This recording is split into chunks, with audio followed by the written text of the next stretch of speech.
Bernard, also Police Commissioner Linda Bernard. Today, here on WJZZ Cool TV, the coolest station in the entire world, you're going to hear from a very astute man who has a very interesting history, Mr. Gary Wozniak. You can watch us, listen to us on Twitch, Twitter, Facebook, any and all, YouTube, any and all social media platforms. So I look forward to getting your comments. As you can see, Mr. Wozniak is in studio today. He's not on Zoom. Praise the Lord. And I'm delighted to have you, Gary. How are you? I am doing really good. Thank you for having me, Linda. Well, you look fabulous. I haven't seen you in a long time, but I've been hearing all kinds of wonderful things about what you do. First of all, before we get to Recovery Park, which is unique in the country and certainly unique to the state of Michigan, which is a nonprofit that you run, why don't you tell me something about yourself? So I am 68 years old, and I You grew don't up. look it. Go ahead. Thanks. And I grew up in the country, but moved into the city in 1979, and left the city in 2009 to take care of an aging parent. But in 2008, I started doing work with Share House, which is a substance abuse treatment program on the west side of Detroit. A substance abuse treatment program? Yes. What does that mean? So people that have issues with drugs and alcohol, Okay. or gambling can go in for up to 30 days of inpatient treatment care, and then up to 2 years of outpatient treatment. They have halfway housing, they have three-quarter housing, and it's really a way for people to get back on their feet and get off of whatever it is that their addiction is. Does it work? How many people did you treat or deal with at Share House? So I didn't directly deal with people from Share House. I was on the leadership committee, so it was my responsibility to help stabilize the organization financially and to build capacity. So the time that I was directly working with Share, we went from $658,000 in the red to $4.81 in the black in 1 year. You were on the board then. That's So you correct. were part of that resurrection. And I mean, that's an amazing shift for an agency doing $3 million a year in revenue. We tripled the capacity again while you were on the board. So we bought Share Academy across the street, and we bought Share Macomb, the old Glen Eden Psychiatric Hospital in Warren. That's a big place. It's a big place. It's 7.5 acres, 300 beds. And then Dwight Vaughter, the CEO, and I started looking at opportunities to expand. And one of the biggest challenges that we saw were people that had been incarcerated and had substance abuse issues being able to get a real job and maintain that job, particularly with the particular issues that come along with being incarcerated for long periods of time, the Like? institutionalization. Like, what are those issues that go along with institutionalization? Anger issues, time management issues, ability to set goals because everything is decided for you, what time to wake up, what time to go to bed, when you're going to eat, what you're going to eat. So just having to make some of those decisions on your own. Housing, because there's discrimination against people that have been in prison in housing, even on a state level with MISHDA housing, which is government supported housing. Access to simple things like coming out of prison and not being able to get an ID because you don't have a valid ID and the state won't renew the one that you had 10 years ago. I think they've changed that now. I think when you leave, you get an ID. They do. Isn't that correct? They have changed. Like it was a big deal. It was never a hard thing to do in the first place. But again, as you say, it was a barrier. Well, and if you're institutionalized for 20 or 30 years, you don't know how to access computers or cell phones or any of that stuff. But the reason that this work's important to me, so you asked about me, is in 1981, I went into the financial services arena with a company that probably most of your listeners haven't heard of, E.F. Hutton. Oh, I've heard of E.F. Hutton. And we get money the old-fashioned way. We earn it. Wasn't right. that their That's commercial? Right. That's right. That was their commercial. And one of the ways that they taught you to deal with stress on Wall Street was drugs and alcohol. And so I became addicted to cocaine. Really? And very short run, 5 years. But by the time my addiction ended, I was doing a quarter to a half an ounce of cocaine a day. And a half a half to a quarter ounce a day. Okay. It's a lot of cocaine. Okay, go ahead. And drinking anywhere from a fifth to a half a gallon of alcohol a day. Oh my gosh. So in 1967 or 1987, God kind of tapped me on my shoulder and said, I got bigger plans for you. And I ended up going to my attorney's office because I was using clients' money to support my addiction the last couple of years of my addiction. So I went into drug treatment at Share House in September of 1987. And then in 1988, in May, I went to federal prison for 3.5 years. And when I came out of prison in 1991, nobody would hire me. And after 3 months of looking for a job, and my last interview was with a car rental company, just filling out applications, and they told me no, I went home that night. And I said, nobody's ever going to tell me no again. And so I've been a serial entrepreneur. I've owned 8 businesses. The Recovery Park is a nonprofit. It's my 9th. We're working on a couple of new business ventures to import organic quinoa from small Peruvian growers into the United States. What? Quinoa. What's quinoa? Quinoa is a high protein source of food. You're probably familiar with it as a lentil looking kind of stuff in Mediterranean food. So it's like something you cook. It's like lentils or rice. Okay. But it's a high protein staple food, mostly in Latin America. Okay. And the skills that I've learned over the last 35 years about how to set goals, how to align yourself with people that can help you achieve those goals, how to stop listening to the 85 to 90% of the people in your life that are telling you not to take risks, to give up on your dreams, to just take a steady course and work 30 years for the man and get your gold watch and retire. That's not available to most people in prison. So how do you take those skill sets that you have in prison and how do you become a productive citizen again? And I think that I've learned some of the secrets. And so I've been trying to pass them on to hundreds of people in the last 35 years. So that's a synopsis of who I am. Okay. All right. So tell us about Recovery Park. So Recovery Park started as an idea in 2009 with the 4Share team, which was the CEO, the CFO, the COO, and myself, to look at ways to create real jobs for people coming out of prison and Share's program, but also to provide wraparound services, housing, healthcare, mental health care. Right. And the biggest challenge on the job side was somebody could go work for General Motors, but the minute they had barriers to employment show up, like anger issues, General Motors doesn't have the skill sets to deal with those issues, so they just fire people. And most companies do that. So Share decided that the best way for us to do it was to launch our own businesses. And so Recovery Park was that first business. And Recovery Park was envisioned to bring commercial agriculture, commercial food production into the city of Detroit to utilize as much vacant land as we could acquire, build commercial greenhouses, build a commercial food processing facility, acquire some restaurants, start a catering company, and actually employ people coming out of Share's programs. It was a very, very ambitious goal. And that started in what year, you said? 2009. Okay, so 2009. So we're more than 10 years past that right now. How's it going? It's a struggle. So we were set to build a 2.5 acre greenhouse in 2019, early 2020. We had lined up $10 million in debt financing from a lender in Colorado, and also Pace Loan Group out of Minneapolis. And then another $4 million from 3 high net worth equity investors, potential equity investors. And then COVID hit. Okay, so what was the impact of that? So COVID stopped the greenhouse production.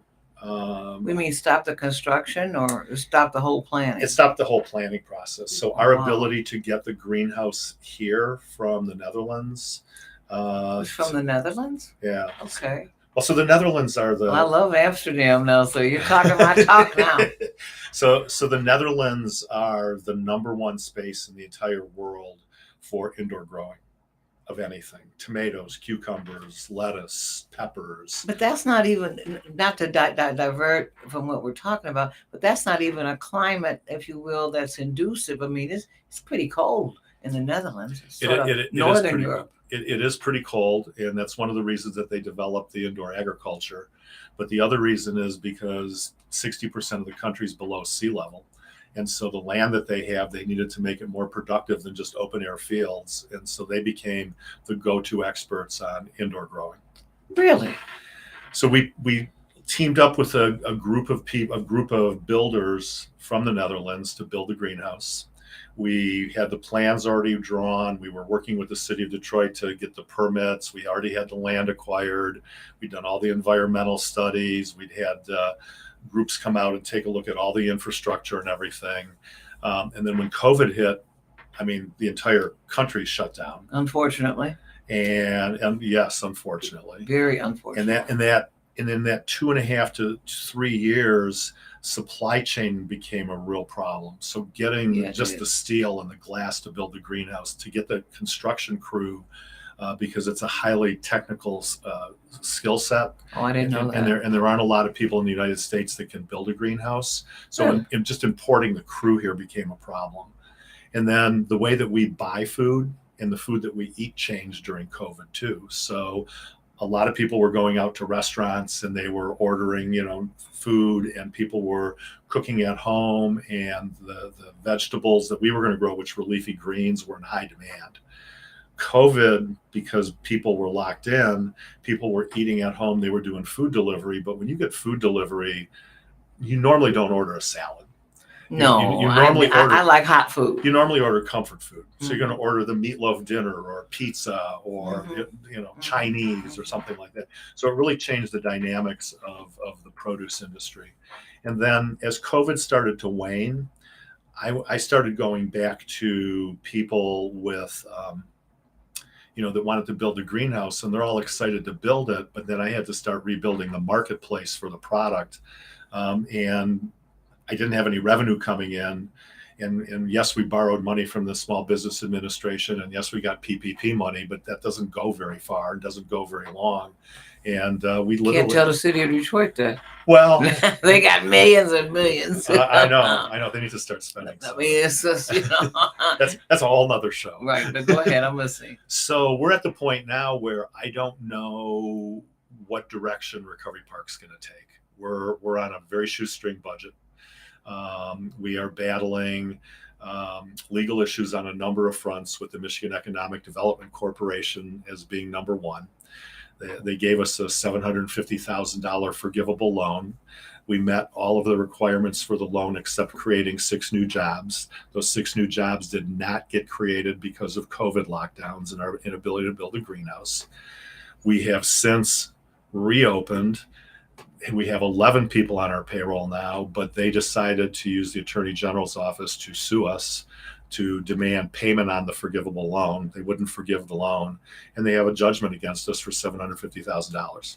Now, contrast that to the $661 million in tax deductions that they gave General Motors to create 4,000 jobs. General Motors hasn't created one job, and they said they're probably not going to, and they haven't pursued General Motors. So why are they coming after the small nonprofit? I mean, those are the challenges that I'm facing. Have you met with Dana Nessel personally? No, I have not. I do not know how to get to Dana Nessel. Okay, well, maybe I can try to help you with that. I've met her. We don't know each other, but your cause is clearly worth fighting for. And I think she's a reasonable woman. So it doesn't make any sense to pursue it, she could release the judgment, as you know. Absolutely. So, and that hurts your ability to raise other funds. Well, it's hurting our ability to raise additional funds, and it's hurting my credibility. Okay, so there are a couple of people that in the urban farming community that are, I'll say, jealous that we acquired so much property, and they're struggling to maintain 2 or 3 lots.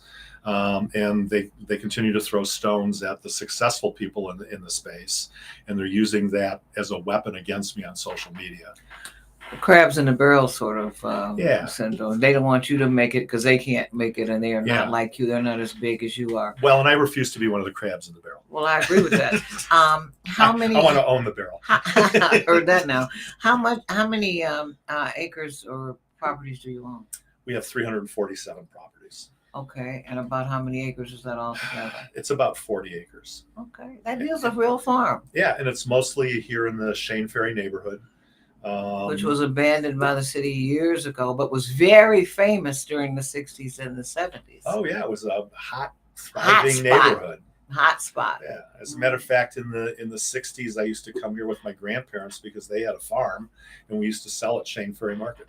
Oh wow! I didn't know they had a market. That's wonderful. Yeah. I knew about the nightclubs and stuff. That I read about it. No, they had a lot of nightclubs. They had jewelry stores. I mean, It was a black neighborhood. It was the east side, and it was 100% almost black. And by the 60s and the 70s, yes, that's true. Absolutely. So Forbes magazine, they said in 1930 and 1940, this neighborhood was so dense that there was more economic activity on Shane from Gratiot to where 94 sits today per linear foot than on Fifth Avenue in New York. You have got to be kidding. That's how me. busy this neighborhood was. Wow, it's amazing how things can just change. And now you have principally vacant lots, mostly with no residential or commercial infrastructure. Right, and we've been trying to work with developers to maybe try and develop some lower income housing projects for people that make $40,000 to $60,000 a year, because there's a real need for that in the city. Yes. But I haven't had a lot of people banging on my doors to buy property or to develop. I mean, everybody wants to be on the other side of I-75 in Midtown and downtown. That's exactly what I call the golden circle. Right. Yeah. And I mean, that's nice. I mean, if you can afford a $400,000, $500,000, $600,000 condo, but if you make $50,000 a year, you're in the $150,000 price range. Right. You're absolutely right. And a lot of those people don't have the resources to buy an older home and rehab it, because rehabbing an older home, like the house that I live in, 72 years old. I mean, I've already put $60,000 into rehabbing it, and I'm not even done. Oh, wow. So it takes a lot of money. You've got to have resources. You got to have resources. No question about that. Ladies and gentlemen, thanks for tuning in today. You're watching Chop It Up with attorney Linda Bernard, and my guest is Mr. Gary Wozniak, the distinguished gentleman that you see right there with the big smile. He is the founder of Recovery Park, an entity that's a nonprofit that was designed to do urban farming, which he obviously is committed to, although he's not a farmer. But in any event, he's totally committed to this initiative. You're watching us on Wjzz Cool TV, the coolest station in the world. You can watch us, listen to us, subscribe, comment, all on YouTube and any and all other social media platforms, including Facebook, TikTok, everything that I guess you can reach through the internet. So, Gary, we've talked a lot about your goal with respect to urban farming, and you've educated us on the topic of, if you will, of urban farming and greenhouse growing.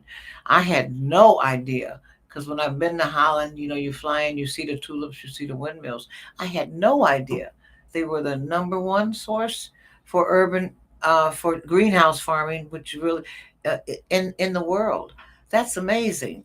Mm-hmm. So they have really perfected this. And so you really know a lot about this. What do you think about these little things that people put up, like in their yard or other places, greenhouses on big estates even, where rich people are? So I think the greenhouses that they put up are really cool. I think that getting people back in touch with where food comes from and how it's grown, and having food growing in their yards is really an important part of the food system. I think that from a financial standpoint, though, for somebody to get a couple vacant lots and think that they're going to put up a small greenhouse or a small high tunnel, which is the plastic covered greenhouse, and make serious money at it, I think that they really need to understand the food marketplace a little better, because it's great as secondary income, but it's not going to support you and your family. You said something about not having a farming background. I actually started, I grew up in a rural community. So I'm sorry. I thought you were mostly, but I knew you had come into No. So most people don't know this about me. So I started picking raspberries when I was 7 years old. Oh, wow. Your little red fingers. Yeah. By the time I was 12, I was working in a commercial greenhouse operation that grew mostly plants for a now defunct organization called Frank's Nursery. I remember Frank's Nursery. I love Frank's Nursery. I love going in there at Christmas. The smells were great. Yeah, with all the pine cones and pine trees. So then by the time I was 20 and I was graduating college, I was co-managing 20 acres under glass. So I have the skill sets to do the farming. It's just that at 68 years old and having had some physical challenges with back surgery and things, I'm not the guy that's going to be out there with a hoe and a shovel, right? But I understand the economics of indoor growing, and I understand the economics of outdoor growing and the challenges and pros of both. And I'm really big on bringing as much agriculture indoors as possible, particularly in a climate like Detroit. So we can control the weather, we can control the water, we can control the nutrients, we can control the lighting, we can control every aspect of the health of the plant to give you the healthiest product possible. And I can grow lettuce in the field in 60 or 70 days, but I can grow the same lettuce, better lettuce indoors in 30 days. So I can literally grow 4 times the amount of lettuce in less space with less input, nutrients and water and things than I can in the field. So why wouldn't we want to do that? But you know what I don't understand, and I've never, how does a greenhouse operate? So I know that it's clear, and it can, like you said, be plastic or glass, but I have no clue on how to make things grow. I can't even grow my flower. I mean, I'm making this up. I killed a cactus, and that's almost impossible. It is. I swear, I just have no ability to work with earth. Is the cactus still kind of alive? No, he died. He was a great big fella too. I really liked him. Well, the next time you get a plant like that, I'm the cactus doctor. So cactuses and aloe plants, bring it to me. Aloe plants. Oh, makes aloe for your skin. Yeah. Okay. Anything that's in those 2 categories, bring to me, and I'll restore it back to health. Well, the flowers outside my house right now in 2 pots are all dead. I mean, I got to prepaid go buy some new plants. I need some damn new flowers. I just bought them within the last probably 60 days, but they're done. They were so pretty when I bought them, but I can't make them grow. I swear. So I want to know how you do this. How does a greenhouse operate? So a commercial greenhouse is basically a factory that's covered in glass instead of steel, like an auto factory. Okay. And instead of making automobiles, it's manufacturing food. So the seeds come in one side, and the final product comes out the other side, just like an auto factory. So what happens on the inside is almost everything that they grow is grown in water as opposed to soil. The water is checked every day for all the nutrients to make sure that the nutrients are at the right level that they're supposed to be. What are the nutrients? Phosphorus, nitrogen, just normal are these things. Pills or dirt, or what is it that you put in the water? It comes in bags. Oh, that kind of stuff. So It's like bag fertilizer. In our case, we use natural ingredients, so we don't use any fuel-based additives. And although we're not organic certified, we call ourselves natural growers. So you can eat our product right out of the field, and you don't even need to wash it. But inside the greenhouse, all the lighting, we have LED lighting. We have natural sunlight coming in through the glass, but it's not sunny enough here in the fall, winter, and spring. So you have to add additional light with the LED lighting. So every aspect of the plant growth is controlled. The people that we hire, we have a seasoned farmer, Clinton Borders, that works with us. He has field-based growing, so soil, and he's also got hydroponic skills.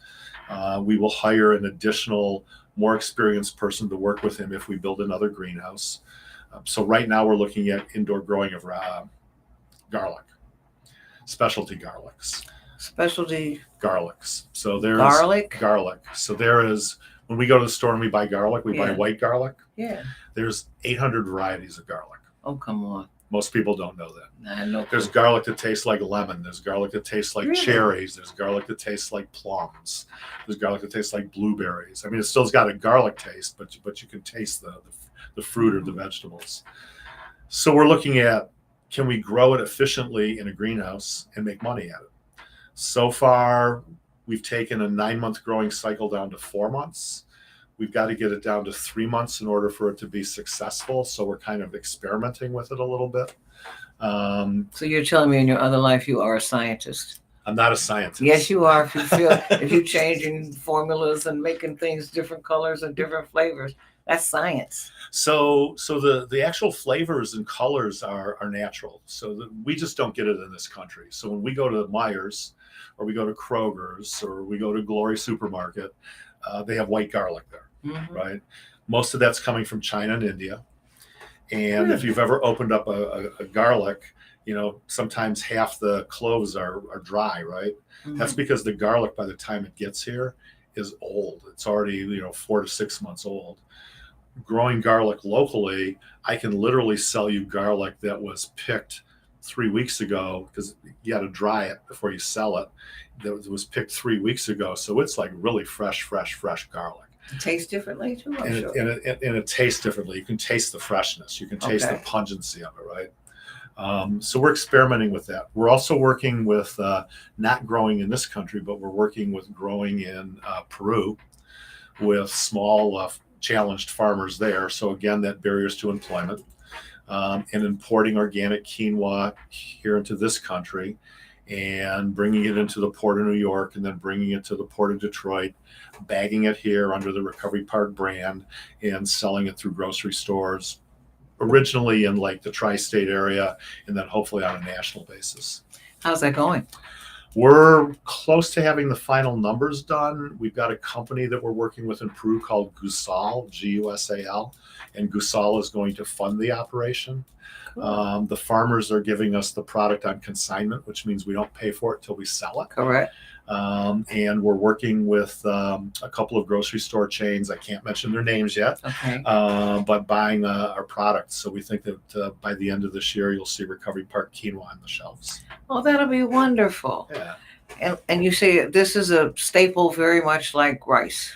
So quinoa is what they call a power food. So power foods are tofu, quinoa, lentils, lima beans, anything that's got high nutrients and high protein packed into a small container. So quinoa is very common in Detroit area, mostly in Mediterranean food. So the stuff that looks like brown rice that's under your food is quinoa. Okay, I know. I think I know what it is. Yeah, I know what it's very popular in Latin America and very popular in Asian countries. Well, it sounds like it's so good for you. Based on what you're saying. It is. It's very healthy for you. If you eat quinoa with lentils, then you're over. It sounds like, because I love lentils. Well, if you like lentils, you'll like quinoa, and if you eat a lot of it, you're going to have more roughage than you know what to do with. I'm sure it'll take care of itself. No, that's interesting. Now, Recovery Park, the term Recovery Park stands for the recovery of people from addictions or challenges in life. So it's interesting. So Recovery Park, the name, when we were still at Share, we didn't have a name for it. And we were at a couple of community meetings because we if you remember, we engaged a large segment of Detroit community. Yes, you did. From churches to community organizations to city departments. And somebody just started talking about, this is kind of like a park-like setting. And somebody else says, and it's about recovery. And somebody else shouted out, we should call it Recovery Park. And the name just kind of stuck, right? Wow. But recovery is not only about recovery of people, it's recovery of the city, recovery of the land, recovery of the resources. And the park is just really just a place to take a step back and think about something totally different and something new and something unique. And build it with a lot of green space and a lot of modern technologies that aren't going to ruin the land like the auto industry did. But the people who work here are all in some sort of recovery? Almost all of them. We've got a couple people that are not in recovery and don't have traditional barriers just because they have skill sets. So like in January, we bought a restaurant out in Plymouth to expand our mission outside the city. Smart, right. And it's called the Fine Fork. The Fine Fork. The Fine Fork, F-I-N-E. Okay. Yep. And so Haley, our head chef, doesn't have a barrier to employment, but she's got mad skill set. So she trained under James Regato at Mabel Gray in Hazel Park. Okay. She just graduated with a 4-year degree from Schoolcraft Culinary School. She's got 20 years of experience in the food industry. So I needed to get somebody in there because we acquired that, and we also acquired a catering company out of Dearborn that we merged into that called Helena's. So we're on track to do probably 1.2 million this year in sales. Out of that one restaurant? Right. Oh, that's wonderful. But out of the 11 employees that we have on board right now, 60% of them have barriers. So it's either a substance abuse barrier, it's a mental health barrier, or it's a barrier around, housing or transportation. I always thought that you focused principally or provided services to people who were formerly incarcerated, but that's not the case. Returning citizens. So what we found out was that a lot of the returning citizen community that we were talking to didn't want to get into agriculture. They didn't see agriculture as a real. They don't like dirt on their economic hands. outcome. They don't like dirt on their hands. Quite honestly, I think that's what it comes down to. Yeah. Well, you're not working with dirt. You're working with a You're phosphate, you said. So until we get a real greenhouse up and running in the city, and until people can really see and walk through what it is that we're talking about, I think it's going to be really hard for us to get the kind of workforce that we need. I mean, if you go to Leamington, Ontario, which is about 40 miles east of Windsor in Canada, they have 3,000 acres of glass greenhouses. Their average Really? Yeah. 3,000 acres? 3,000 acres of glass greenhouses. And they grow mostly tomatoes and peppers and cucumbers. Indoors. And they're really fresh, like you said. And they're really fresh. But the average worker picking tomatoes is making $28 an hour plus benefits. $20 an hour? $28. $30 an hour. So that's better than starting at the auto industry. Yes, it is. $30. So I don't know why more people, particularly the Michigan Economic Development Corporation and the city, should get more behind us and help us figure out our challenges rather than just sitting and waiting. Is Gary going to survive or not? Because it's not Gary. It's Recovery Park. I mean, we're a nonprofit. I've got a board. Okay, we've got employees. Okay, so it's not the Gary Wozniak show. No, I don't. And besides that, everything has to have a leader, and clearly you at that, and more importantly than that, you have the skill set in the background. I mean, having been, if you will, on Wall Street, I mean, that gives you street cred, business cred, political cred, all kinds of cred. Yeah, I've got the financial credibility. I know a lot of people like you do. We've acquired the land. The permitting is ready to go if and when we can build a greenhouse. I've got the farming skills. I've got the connections with Cher and others to bring the support services together. All the pieces are there. It's just a matter of putting it all back together and getting the money to actually build it. Well, and you said you had that in place before COVID, and now, and how much money is it that you actually need? So with the increase in prices, it's probably going to be about $16 million to build the first greenhouse. But you need to understand that the greenhouse generates $7 to $8 million a year in revenue, and close to 20% of that, so 1.2 to 1.4 million of its profit. And that profit allows us to pay back creditors and to build more greenhouses. Right. And I don't know that people understand that because they don't come from a food background. They come from an auto background. So wrapping their heads around it, I'm like, guys, forget about what we do inside the building. Just look at the building as a revenue generator and look at the numbers that were professionally done by outside consultants. Right. And sometimes people just stare at me with like a blank look on their face, and I'm just like, okay. Well, really, what you're talking about is the future, in a way to, as you say, in my words anyway, corral food production for the future in a way that really makes sense. And what I like about it is the fact, as a person who loves to cook, I'm not good with earth, but I'm real good with food. Okay. But what I've discovered in life, just as an aside, is that people who work with earth are usually very good people, and people who work with food. And I'm not the earth part, but I'm the food person. Yeah. So, but people who do that are just better people. All around the world when I've met, it's just it's the truth. People, great gardens and stuff, they're usually great people. Yeah. You know, they just are. I guess because it's a gift from God, so to speak. Well, I love to cook too. Oh, I haven't been able to in the last 3.5 months. My contractor is behind in getting my kitchen finished. Oh wow, you getting a professional kitchen put in? Yeah. Oh, that would be. I would be in heaven. Yeah. It's like heaven. Well, you'll have to come over and you can professionally cook one day. Oh, I'd be delighted.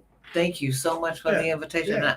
I would love to see how, because you use all this natural stuff and everything, and that would be really cool. But you know what? I hadn't thought about it till you said it. But lately, when I buy greens, they're clean. They don't have all that dirt on them, which I hate because you got to wash them about 4 or 5 times. And that's why, because they're being grown the way Indoors. you said.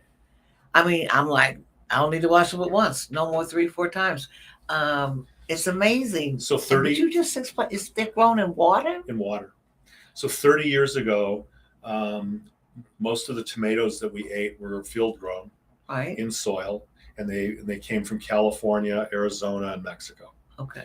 Today, 95% of all the tomatoes that we eat are grown inside a greenhouse in water hydroponically, and the 3 areas that they're grown in are Mexico, Vancouver, and Leamington, Ontario. So you think that other countries are ahead of us in terms, obviously ahead of Michigan, but I mean ahead of us in terms of food production through greenhouses? I think that the Netherlands are definitely the leader. Okay. Right behind them is Israel. And the reason that Israel is because it's the desert. They got lots of sun. And they get lots of sun. Well, Saudi Arabia ought to be right there with them. The Arabic countries are starting to expand in that area. China's got a lot of greenhouse growing going on because they have such a large population to feed. As far as the United States, the big growing area is really North America, and it's in Vancouver, British Columbia, and also in Leamington, Ontario. You see some growing in Arizona. They're starting to build some greenhouses on the East Coast and the West Coast, but most of the lettuce production and stuff is not coming from this country yet. The interesting thing is that Detroit is on the same parallel as Leamington, Ontario. So Leamington, Ontario, they've already perfected the technology to grow in this type of climate, with this type of sun and snow and temperature. Muggy days, right. So all we're doing is moving the technology 50 miles across the river into an area that really needs economic development, commercial development of greenhouses as economic development, and also the jobs. So, that's what we need. So I can take somebody with no skills, and in 3 months they're earning $28 an hour helping grow food. They might not know how to run the greenhouse, but they certainly know the steps that we're training them to do. And I think that's a good thing. I think it's great. Yeah. And it's convenient. And, you're not way out, in some giant factory. It takes you, in my opinion, it would take me 10 minutes just to walk to my area of assignment. In the plant, the plants are humongous. They are. You need a cart or something, So a golf cart. So the last tomato greenhouse that I went through was 300 acres. That's double. One greenhouse? That's double the size of an auto plant. And you literally need a golf cart to get around. Yeah, that's what I'm thinking. Yeah. Let me ask you, before I ask you this question, though, because it's important, I think, to the community. Again, ladies and gentlemen, you're watching Chop It Up with attorney Linda Bernard, also Police Commissioner Linda Bernard, but we're not talking about that stuff today. We're talking about the healthy stuff. And my guest is Mr. Gary Wozniak, the founder and CEO of Recovery Park, which does exactly what it says. It recovers neighborhoods, it recovers people who've had challenges, etc. And you're watching us on WJZZ Cool TV, the coolest station in the world. And you can watch us, listen to us, and subscribe to us all on every social media platform available. And that includes Facebook, TikTok. What's the big one? I can't remember, I'm drawing a blank on it. Twitter. Twitter, right? All of these big ones. And so you should tune in and listen carefully, because this brother has something to say and something to contribute to our society and to our community. Okay, I was gonna ask you this question. my nephew has I haven't been up there, but anyway, has a marijuana farm in Lansing. Mhm. Is that a greenhouse operation? It could be. It's hard to say. He could be growing in a greenhouse under glass. He could be growing in a rehabbed warehouse, or he could be growing outdoors. Very few large scale marijuana growers are growing outdoors. Of course not. You see that a lot in South America and in Mexico because their climates are perfect for Yes, outdoor marijuana. all year round. Um, How long does it take to grow marijuana? I don't even have a clue. I mean, marijuana is basically a weed. Okay. There's a reason they Yeah. call it Oh, weed. okay. Duh. but, right. but it is. So if you go to like Venezuela, it's just growing wild all over the place. Oh wow. But marijuana has a about a 7 to 8 month cycle from where it goes from being planted to budding to harvest, right? And then it goes dormant, and then it goes back through that cycle over and over and Yeah. over again. It depends on what you're growing. So if you're growing medical marijuana needs to be grown in really strict growing environment, and it's usually grown indoors, completely no natural sunlight, nothing. And it's grown in rooms that are sealed. But is it a greenhouse? No. So You it's said a warehouse earlier. it's a warehouse. It's a converted warehouse. So it's got all the aspects of the greenhouse except natural sunlight coming in. What's happening now in Canada is most of the small growers of marijuana are getting smashed out of the business because what I predict is going to happen in this country, large alcohol and large tobacco are Absolutely. Marlboro and them are waiting. So Molson, which is the biggest liquor distributor and beer distributor in Canada, has thousands of acres of greenhouses that they've converted from commercial production of food to commercial production of marijuana. Really? And it's really driven down the price. Same thing's going to happen here. And when a company like Molson comes in, or Budweiser, whoever comes in, they're not going to buy out an acre or 2 Or acre Marlboro, greenhouse. right? They're going to go and build Yeah. 500 acres, 1,000 acres, and the small people are really going to get hurt. So Okay. I caution people in the marijuana space: be careful what you're investing, and what you're going to build, because the chances are 2 to 3 years you're not going to be here. You think that they'll just disappear, or you think they'll buy them out? I don't think they'll buy them out. You're I just think they'll gonna make their just own disappear. thing. Yeah. It's the most economic thing to do. Well, look at, so right now 5 of the largest distributors in Michigan, the largest being SkyMint, just Who? got SkyMint, Sky Matt. Mint, MINT. What is? I've seen that name. What So is that for? SkyMint is a national chain of marijuana dispensaries, Oh, and okay. and thank you. the Michigan franchise just went bankrupt, Okay. and along with 4 others. So because it's still not legal federally, they can't go into bankruptcy. So the state had to take over receivership, and they've just auctioned off all the properties. So it's already happening to even some of the bigger players in the marketplace, because prices of, and I haven't smoked marijuana in a long time. So I don't smoke, well, but I want to try a gummy. I don't know how to smoke cigarettes, and I don't smoke marijuana. I've been in recovery since 1987, so I don't do anything. Of course not. That wouldn't be smart, right? Nah. If you see me drinking, it's time to go to church, because the world is ending and you need to pray. I heard that. I heard that. But tell me about this. I'm sorry. So prices 2 years ago were $400 an ounce. Now they're $85 an ounce. Well, if you've taken out infrastructure loans, debt to support at $300-400 an ounce, and now you're at 85. How do you pay back the loans, let alone make money and pay your employees? So they're in a cash crunch. So is the formula for success in that to make it medical marijuana? The products of medical marijuana? So medical marijuana The big SkyMint people do that too. No. So they're mostly in recreational. Medical marijuana is a specialty field. So CBDs, gummies, and things are medical grade marijuana. So they buy a different. That's why the gummies and things are so expensive. They have to buy a higher quality, and then they have to be able to tell you on the package how much THC is in that. That's the active ingredient that gets you high in marijuana. So how much of it is in the actual gummy that you're eating? So some have virtually none.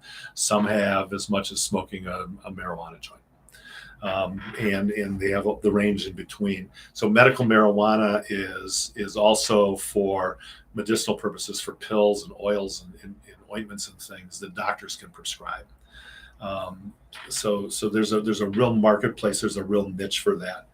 But the way to make money on the retail side, so like you walk into, like, instead of going to the bar, you go into the bud bar, and a friend of mine works there. He's a bud tender instead of a bartender. Is there a bud bar in Detroit? I've only seen them actually overseas, like you said, in Amsterdam. They're along 8 Mile. Most of them are along 8 Mile. Bud bar. Yeah, they're not. That's not what. That's what I'm calling them. Okay. So instead of an alcohol bar, it's a bud bar. Okay, tell me how that works. I've never been to one. So bud bar is basically they card you. I'm sure to make sure you're over 21. They card, make sure you're over 21 or whatever the age is, and then you go in there, and a bud tender asks you what it is that you're looking for, and he directs you to the certain spot of the store where you can, and everything's behind glass, so you can't touch it, and everybody wears rubber gloves. And yeah, it's pretty intense. Okay, so after you buy the stuff under the glass, after you buy the marijuana, you can just sit there and smoke it. I mean, it's like a safe place. I have no idea. Oh no, I know, but I would, if it's a bar, it's not just a purchase bar. I think they have smoking rooms, but I couldn't tell you for sure. Okay. But most people take it home. Yeah, I've seen them with their little bags and all that kind of stuff. But in that space, the way to make money as a grower is scale. So if you have 100, 200, 300 acres and you're growing, your cost of production is so low that you can provide the product cheap enough so that you make money, but also the people that are going to sell at retail can make money. And we don't have any of those really large facilities yet in Michigan. I was going to say, even as you said, auto plants are smaller than what you're talking about in terms of these grow facilities. But there's no reason why Recovery Park or somebody couldn't participate with the city of Detroit and build a 100-acre marijuana facility. I mean, it's legal, and I mean, people that are going to smoke and use THC and CBDs, just because it's illegal, they're still using it, right? So if it's legal and the marketplace is there, and we can create economic opportunity and a tax base for the city and wages for a workforce, why wouldn't we want to build that here? I would agree with you 100%. The big challenge with building a mental thing, right? Well, so the big challenge with building in an urban environment is security. So you have to really make sure that you have a secure facility, because a lot of the urban facilities get broken into. The challenge with building it outdoors somewhere is, how do you get your workforce out there? So there's a blend there that you have to kind of figure out. It's interesting what you said earlier, and when we were talking about persons that are in recovery, that they're not necessarily, quote, good farmers. I mean, there's an orientation about that, but I guess we'll have to take that up on a part 2 because I think our time is up.